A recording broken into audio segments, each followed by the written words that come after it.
You wake up before dawn because there's shouting in the streets again. Not the angry, "my cow got loose" kind of shouting. The kind that makes you hold your breath and listen. Danish mornings in 1944 all sounded like this. Quiet, until they weren't. You slip on your shoes, open the shutters just a crack, and there they are again. German soldiers on the corner, rifles slung low, boots on the cobblestone like punctuation. Their uniforms look crisp, their orders sound calm. But their presence feels wrong, too permanent, too familiar. At the bakery across the square, a boy is sweeping the steps. He can't be more than 15. A soldier stops him, asks for papers. Everyone watches. The boy reaches into his pocket, hands trembling, and drops them. The soldier reaches faster than he needs to.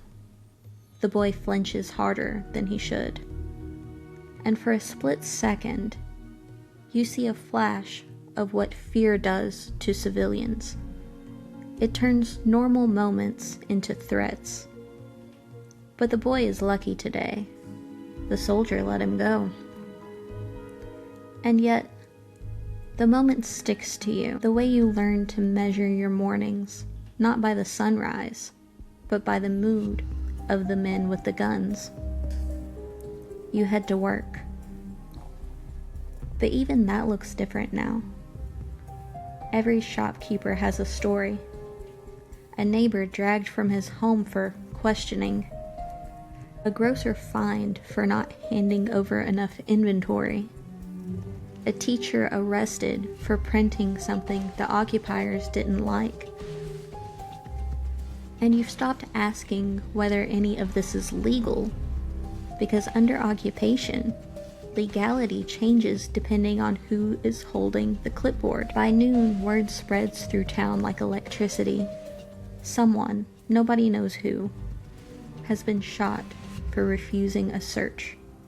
Not a soldier, a Danish civilian. People whisper the way people whisper when they're deciding whether to be scared or angry. You see shutters closing early.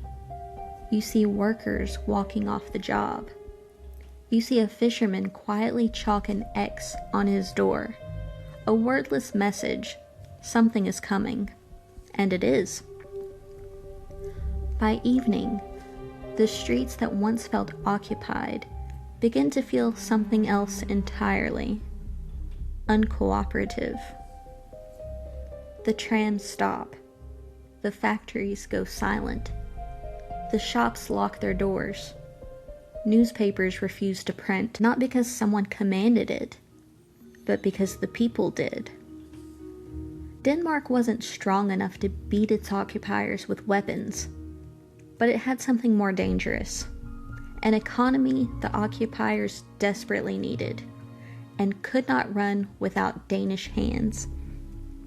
And in 1944, an entire nation decided to withdraw those hands. Today, on Bear Markets and Bad Decisions, we're going to tell the story of the general strike that froze a dictatorship, not with violence, not with armies, but with silence. Act 1. The pressure cooker. Before the strike, before the shutdown, before an entire nation decided to simply stop cooperating, Denmark had been living under a kind of quiet, suffocating pressure that builds slowly, like steam under a locked lid. See, when Germany first occupied Denmark in 1940, it wasn't the dramatic invasion you picture in war movies. No fire raining from the sky, no storming of the beaches, no last stand. It was worse. The occupiers walked in calmly, politely, and Denmark let them. The Danish government had made a brutal calculation: resist and be destroyed, or cooperate and preserve lives. They chose preservation. And for a while, it worked. Daily life didn't collapse, businesses stayed open, schools held classes, the trains ran on time. The newspapers, under supervision, printed the news. It felt like living in your own house while someone else held the deed. And as long as Denmark played along, the Germans kept the arrangement polite. But by 1943, that politeness had evaporated. Germany was losing the war. Supply lines were strained. The Nazis needed more food, more fuel, more labor, and they looked at Denmark and saw a pantry. The demands became harsher, more Danish goods shipped to Germany, more surveillance, more arrests, more censorship, more cooperation that didn't feel like cooperation anymore. And the occupiers stopped pretending this was a partnership. They dissolved the Danish government outright. Martial law replaced democracy. German officers replaced Danish ministers. The gloves were off. And suddenly, Danish citizens started noticing things that weren't part of the deal. Soldiers grabbing random men for interrogation, police raids without warrants, workers forced to repair German equipment, factories told to increase output for the war machine. Rumors, always rumors, of someone's neighborhood disappearing. What had been a peaceful occupation became something heavier, darker, unmistakably foreign. Even the small things felt wrong. Bread was thinner. Beer was watered down. Buses ran less often because fuel was being diverted. Shops sold out of basics faster. Soap, sugar, coffee, all rationed, all restricted. There's a special kind of fear that comes from watching normal life get shaved down 1 millimeter at a time. And by 1944, Danes were living with the constant awareness that anything they said could be overheard, anything they owned could be seized, anything they loved could be searched, detained, or shot by mistake. It wasn't quite tyranny. It wasn't quite war. It was a pressure dome. You don't always know the moment a society reaches its breaking point. Sometimes it's obvious. Sometimes it's subtle. In Denmark's case, people didn't snap all at once. They simmered. Workplaces got tense. Tram drivers muttered under their breath. Shopkeepers stalled on shipments. Students whispered about resistance. Fishermen lied about their catches. Rail workers misrouted trains by accident. It was the kind of resistance that doesn't look like resistance, but feels like it. And every day the occupation pushed harder, Denmark pushed back with little no's. No, I didn't see anything. No, we didn't get that shipment. No, we can't fix that today. No, I don't remember his name. A country can only take so much pressure before something cracks. And in Denmark, the crack began with a single moment the occupiers expected everyone to fear. That instead sparked something else entirely. Anger. Act 2. The Spark. History books like to pretend uprisings begin with strategy meetings, secret committees, and long manifestos. But more often, it starts with something painfully small, personal, emotional. In Denmark, the spark came from a single killing. It was July 1944, high summer, the kind of day where the whole city hums in the heat. People were out walking, biking, shopping, trying to pretend life was normal, trying to carve out slices of ordinary in an increasingly abnormal world. And that's when it happened. Outside a building in the middle of Copenhagen, a group of workers noticed German soldiers dragging a Danish man out into the streets. For questioning, they said. Questioning. That was the word used to soften what everyone knew it really meant. One of the Danish men resisted. Maybe he pulled away. Maybe he just stood his ground. The exact detail gets blurry in the retelling. But what isn't blurry is what happened next. A German officer raised his weapon, pointed it at an unarmed Danish civilian, and pulled the trigger. In broad daylight, in front of witnesses, like the man's life meant nothing. And here's the thing about living under pressure. For months, you tell yourself to keep your head down, be quiet, be careful. It's not worth the risk. Just get through the day. But something changes when the violence stops being theoretical and happens in front of you. News of the shooting rippled through Copenhagen like an electrical current. Factory workers heard it first, then tram drivers, then dock workers, then office clerks, then students, then shopkeepers. Word moved fast because everyone understood exactly what it meant.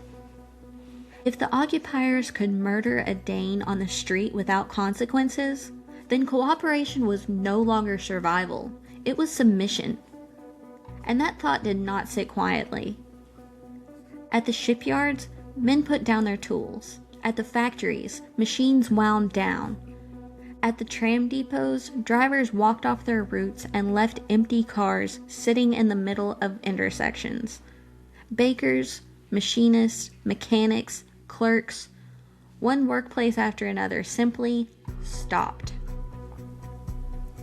Not because anyone organized it, not because anyone printed flyers, not because a committee told them to. It was instinct, it was grief, it was outrage. It was the feeling of a whole country saying no. A real full-bellied, righteous no. By the end of the day, thousands were on strike. By the next morning, tens of thousands. Within 48 hours, the entire city of Copenhagen looked like it had been unplugged from the wall. Trains stood still. Factories went silent. Offices were dark. Shops shuttered. Trams blocked roads like metal statues. The occupiers had the guns, the uniforms, the legal authority. But Denmark had the workforce, and the workforce had just walked away. That shooting didn't just kill a man. It killed the illusion that cooperation was still protecting anyone. The strike wasn't planned. It wasn't rehearsed. It wasn't even officially declared. It was a collective scream, a countrywide exhale of everything people had been swallowing for 4 long years. And the occupiers suddenly realized something they'd hoped to never confront. You can control a country with force, but you cannot run a country without its workers. That's the real beginning of the Danish strike. The moment the occupiers understood that while they held the guns, the Danes held the entire economy. Act 3. When an entire country goes silent. By the 3rd day, Copenhagen didn't feel like a city anymore. It felt like a held breath. Imagine walking downtown on a weekday, but everything is off. Not closed, not reduced hours. Off. Factories sat in total stillness. Their smokestacks, normally coughing out steam, stood like a silent monument. The huge machinery inside, turbines, belts, hammers, all frozen mid-task. It was eerie, like stepping into an industrial Pompeii. The trams, usually dinging their bells down busy streets, were parked wherever the drivers happened to be when they stepped out. Some were angled across entire intersections, others lined up like abandoned parade floats. Now and then, a German officer barked at them to move, but there was no one inside to hear it, and the shops, the butchers, the bakers, the corner grocers, had all pulled their shutters down. People in Copenhagen cooked strange meals those days, because nobody could buy anything fresh. Housewives traded scraps like ration cards. Men paced by candlelight, listening for news that never quite came. This wasn't chaos. This wasn't anarchy. This was a full economic ceasefire. A quiet that occupiers had absolutely no control of. By the fourth day, German officials were panicking. See, they didn't care if Danish citizens loved them, or feared them, or rolled their eyes every time a soldier marched past. But they did care about factories supplying the war efforts, railroads moving soldiers, ports moving fuel, shipyards building vessels, power plants keeping everything running. And suddenly, none of that was happening. Germany had all the power on paper. The Danes had all the power in practice. You can occupy territory, but you cannot occupy skill. You can't force a machinist to make parts correctly. You can't force an engineer to run turbines safely. You can't force a tram system to operate when every driver is home on principle. You can't run a city on threats alone. Every hour the strike continued, the German command watched crucial supply pipelines evaporate. They tried everything. Threats. Posters went up warning that strikers would be arrested. People kept striking. Curfews. They tried limiting movement. The Danes shrugged. They weren't going anywhere anyway. Intimidation patrols. German trucks rumbled through neighborhoods. Workers watched from their windows like, cute, but you still can't run a shipyard. Violence. Arrests, beating, a few shootings. And here's the astonishing part. It did not break the strike. A population that has already seen injustice loses its fear remarkably fast. You can only scare people who believe fear still protects them. By day 5, the people of Copenhagen weren't just withholding labor. They were actively sabotaging the occupation, economically. Mechanics removed key parts from machines before walking out. Railroad workers misplaced vital equipment. Power plant employees shut down sections of the grid for maintenance. Office workers hid documents and jammed filing systems. It wasn't destruction, it was obstruction. Paper cuts delivered with the force of a guillotine. Meanwhile, news of the strike was spreading to other cities. The same spark of outrage smoldering in every household was now catching tinder in the open. People everywhere began skipping work, slowing production, or quietly refusing orders. Denmark wasn't rebelling violently, it was rebelling structurally. This is what frightens an occupying power more than weapons. People with guns can be fought.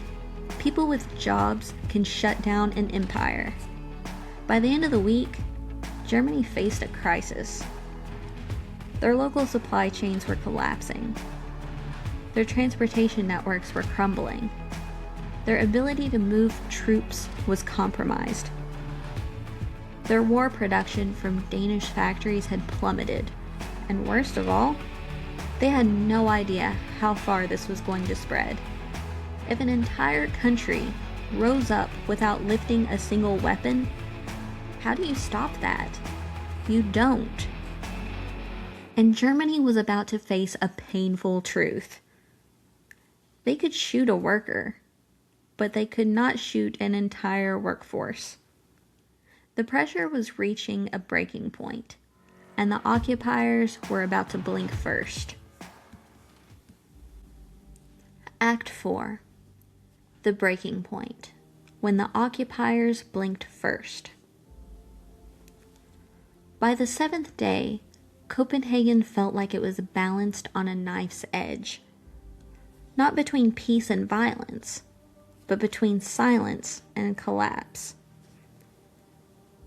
Germany had assumed the strike was a tantrum, something that would burn itself out after a day or two. They thought people would get hungry, get scared, get tired, and slowly drift back to work. But instead, the opposite happened. Every day, the strike grew more coordinated, more intentional, more immovable. Even children had joined in. There are stories of little kids in wooden shoes marching around neighborhoods, banging pots like tiny percussionists of civil disobedience.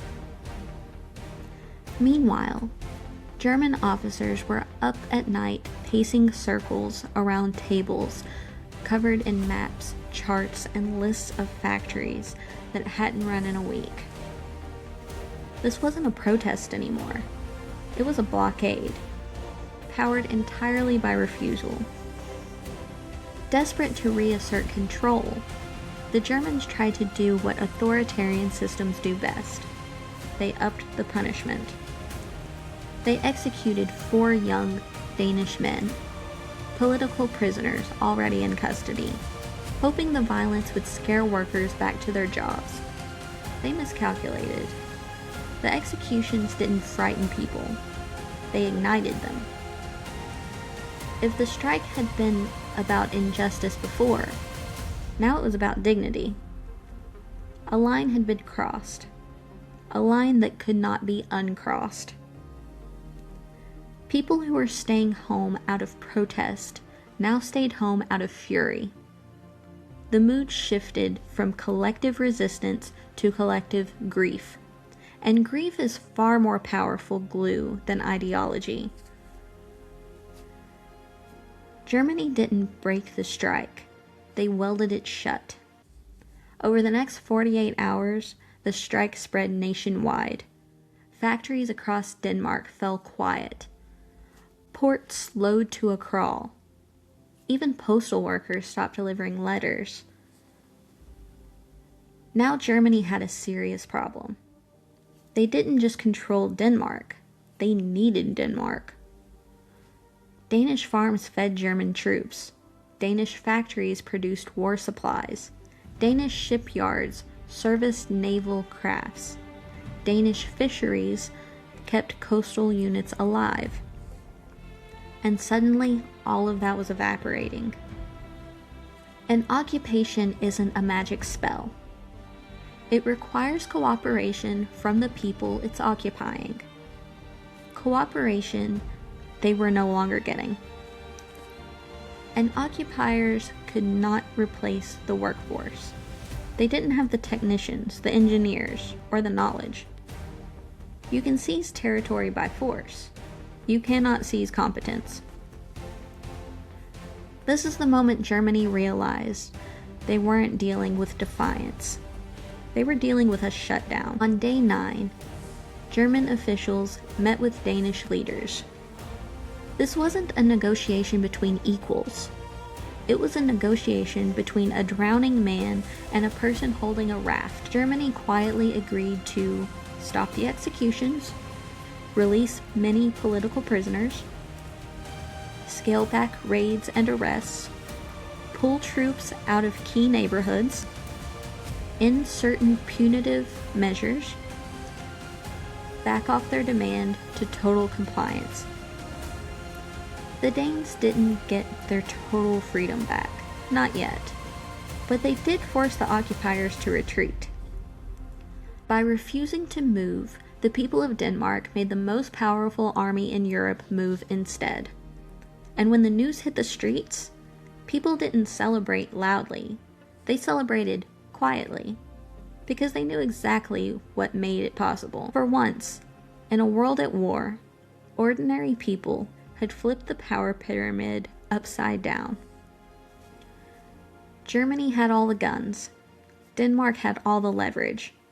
And leverage won.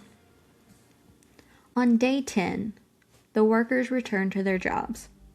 Trams began ringing again. Church bells chimed. Shops lifted their shutters. Factories roared back to life. But something was permanently different. The occupiers were forced to confront a truth. They could not govern Denmark without the consent of the governed. And the Danes walked away with knowledge. No authoritarian wants the public to understand. You don't have to fight a system head-on. You can simply refuse to hold it up. Sometimes the most powerful weapon isn't fire or fury, it's silence. Act 5. Why this worked, and why it would still work today. Here's the thing no occupying force, no autocrat, and frankly no modern politician ever wants to admit. The people hold the economy, not the government, not the corporations, not the oligarchs, not the military. And the Danes proved it in 10 silent days. Let's break down the reasons why their strike worked, and why the same mechanics would work in any modern country today, including ours. Reason number 1. You can't run a system without the people who make it run. Germany controlled Denmark militarily, but Denmark controlled Denmark economically. The occupiers could seize the factories, but they couldn't operate them. They could stand guard at the farms, but they couldn't harvest the crops. They could threaten the dock workers, but they couldn't pilot the ships. This is the single most important truth. You can seize power by force, but you can only maintain power by participation. When participation evaporates, the system collapses, quietly, efficiently, bloodlessly. Danes didn't fight the occupiers. They stopped cooperating with them. And the occupiers hit a wall. Reason number 2. The people controlled the leverage. Think of the economy like a massive engine. The government sits in the passenger seat. Corporations sit in the back seat shouting instructions. But the people? The people are the ones pressing the gas. And here's a number that makes CEOs sweat. In the United States, about 70% of the entire economy is consumer spending. The source is the U.S. Bureau of Economic Analysis. 70%. Not billionaires, not hedge funds, not corporations, you. That means if Americans cut their spending by 5% for 1 week, retail collapses temporarily. 10% for 2 weeks, markets jolt, earnings tank, supply chains buckle. 15% for a month, the economy enters a full-blown contraction. 20%? Not even the Federal Reserve could soften that blow. This is why companies beg you to buy things. This is why advertising is everywhere. This is why your data is harvested like a crop. They need you. They depend on you. The entire system runs on your participation. And that's what the Danes understood intuitively. If we stop moving, the machine stops moving. Reason number 3. Systems are built on expectations. Break the expectation, break the system. Germany expected compliance. They expected fear. They expected submission. What they didn't expect was a country-sized cancellation. The Danes flipped the expectation. Punish us, then we will stop working for you. And every modern economy runs on the same psychological infrastructure. Belief plus routine equals stability. Break belief, break stability, break routine, break the economy. Even the threat of a strike forces concessions because leaders know people don't have to fight you. They just have to stop enabling you. Reason number 4. Authoritarianism can't function without legitimacy. This is the one they really hate. Power isn't just force. Power is the illusion of inevitability. The Danes shattered that illusion. They proved the occupiers could be resisted non-violently. They proved the machine could be jammed without guns. They proved the inevitable wasn't. Once people see that the system can be challenged, the system is never truly stable again. So, would this work today? Yes, and faster. Because modern economies are more interconnected, more fragile, and more dependent on continuous consumer participation than any time in human history.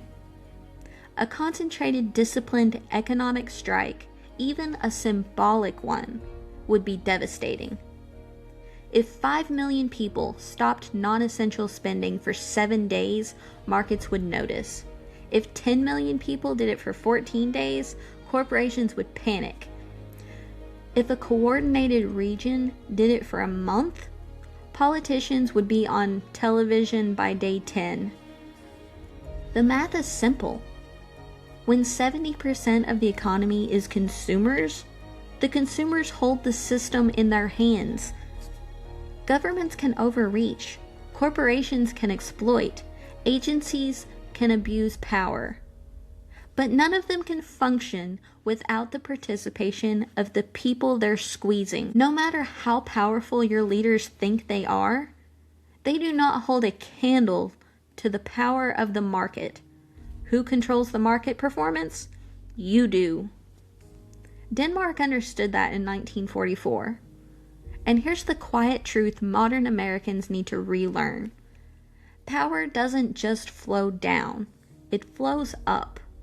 And when the people stop carrying the system stops, no matter how big, loud, or armed it is. So, if you're sitting there thinking, wait, people really took down an occupying force by not showing up to work? Yes, they did. And here's the part that should linger with you long after this episode ends. It doesn't matter if the power over you is occupied or elected. If enough people stop cooperating, the system blinks first. That's not rebellion, that's math.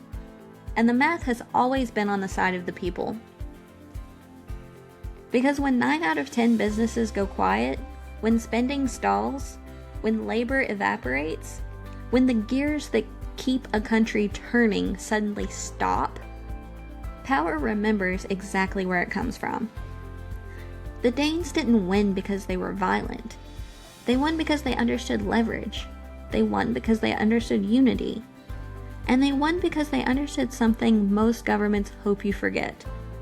The people are the economy, and the economy is the pressure point. If you enjoyed this episode, or if it made you a little more aware of just how much power you actually have, do me a favor. Follow the show, like, subscribe, leave a comment, or send this to someone who still thinks everyday people are powerless in the face of a big machine. It truly helps more than you know. This has been Bear Markets and Bad Decisions. I'm Heather Shell, and until next week, remember, you don't have to raise a sword to stop a tyrant. Sometimes you just have to close your wallet.